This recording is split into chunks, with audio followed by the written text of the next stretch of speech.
نبی کریم صلی اللہ تعالی علیہ وسلم نے فرمایا ہجرت کرنی ہے تیار رہنا۔ جناب عائشہ صدیقہ کہتی ہیں جس دن کا میرے نبی نے کہہ دیا میں نے اپنے والد کو سوتے نہیں دیکھا۔ دن کے وقت تھوڑی آنکھ لگا لیتے لیکن ساری رات دروازے پہ کھڑے رہتے، ساری رات۔ یہ ذوق ہے، یہ شوق۔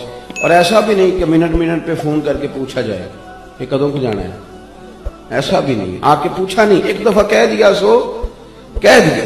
ابو بکر جانا ہے تیار رہنا، دوبارہ پوچھا نہیں کب جانا ہے۔ ابو بکر رات کو نکلنا ہے، ساری رات دروازے پہ کھڑے رہنا، ساری۔ آپ لطف لیں اپنی زندگی کا، پیار کرنا اور کچا پکا کرنا، محبت کرنا اور کچی پکی کرنا۔ وہ کہہ جو دیا، بات ہو جو گئی، معاملہ طے جو ہو گیا، ایک دفعہ حکم مل جو گیا۔ جس کو بار بار کہنا پڑے اسے تو کہہ کے بندہ کئی دفعہ تنگ ہوتا ہے، یار اتنی دفعہ کہنا پڑا تو فائدہ کیا ہو گیا؟ کمال تو یہ ہے کہ حکم آ گیا تو بس آ گیا۔ جناب ابو بکر صدیق ساری رات دروازے پہ کھڑے رہتے۔ یارو ذرا اس مزے کو لے کے تو دیکھنا، جس دن ہجرت کرنی تھی اللہ کے رسول صلی اللہ علیہ وسلم تشریف لے گئے، حضور نے دستک دینے کے لیے دروازے پہ ہاتھ رکھا تو دروازہ کھلا ہوا تھا۔ اتنی بھی میرے محبوب کو تکلیف نہ ہو کہ میں دروازہ کھولوں، دروازہ کھلا تھا اور دروازے کے پیچھے کھڑے تھے۔ حضور بھی سارا کچھ ہی جانتے ہیں اور امت کو سبق دینے کے لیے فرمایا ابو بکر سوئے نہیں تو رو پڑے۔ عرض کی حضور جس دن حکم دیا تھا اس دن کبھی رات نہیں سویا، کھڑا ہوں بس آپ نے کہا جو تھا جانا ہے، پھر کچی پکی باتیں کرنے کا کیا معنی؟ ساری رات کھڑے رہے، ساری رات انتظار۔ اور پھر دیکھو لوگ کہتے ہیں کہ ساتھ رہنے سے نا محبت کم ہو جاتی ہے، زیادہ آنے جانے سے پیار واقعی ہو جاتا ہے، اس میں شک نہیں، قدر کھو دیتا ہے ہر روز کا آنا جانا۔ لیکن یہ بھی اندر کا ہی معاملہ ہے، کچھ کے ساتھ آپ جتنا زیادہ رہتے ہیں اتنی محبت بڑھتی رہتی، عادت پڑ جاتی۔ تو حضرت ابوبکر صدیق زیادہ تشریحات نہیں پوچھتے تھے، حکم اشارتاً اور کنایتاً بھی ہوتا تو بات کو سمجھ جاتے، وقفے سے ملا کر۔ ان کے کان میں بھی بات گئی، 3 نمازوں میں آئے نہیں، آئے تو پیچھے پڑھ کے چلے گئے، ظہر عصر مغرب ہو گئی۔ حضور نے ظہر کے بعد بھی پوچھا انس ابو بکر نہیں آئے؟ ظہر کے بعد بھی پوچھا ابو بکر جلدی چلے گئے؟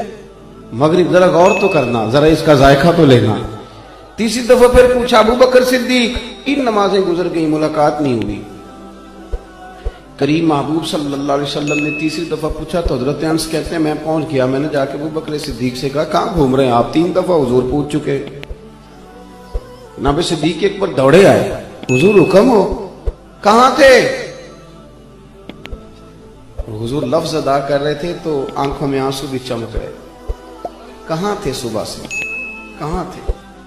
جناب صدیق اکبر نے گھٹنے زمین پہ رکھ دیے اور ہاتھ باندھ دیے، عرض کی یا رسول اللہ میں قربان جاؤں، میری کیا جرت ہے، میں کیا بتاؤں کہ صبح سے میرا وقت کتنی مشکل میں گزرا ہے، پر محبوبہ وہ آپ نہیں تو فرمایا تھا ذرا وقفے سے ملو تو محبت بڑھتی ہے۔ تو حضور نے تھپکی دی کندھے پہ، میں نے کہا تھا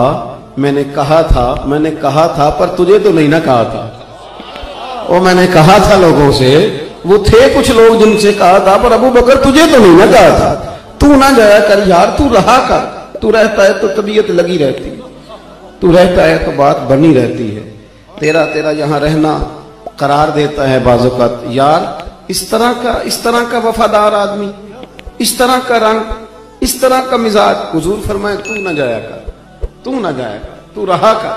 میرے نبی کریم سید عالم نے سیدھا ہاتھ پکڑا ہوا ہے جناب ابو بکر صدیق کا، اور دوسرے ہاتھ میں پکڑا ہوا ہے سیدنا فاروق اعظم کا ہاتھ۔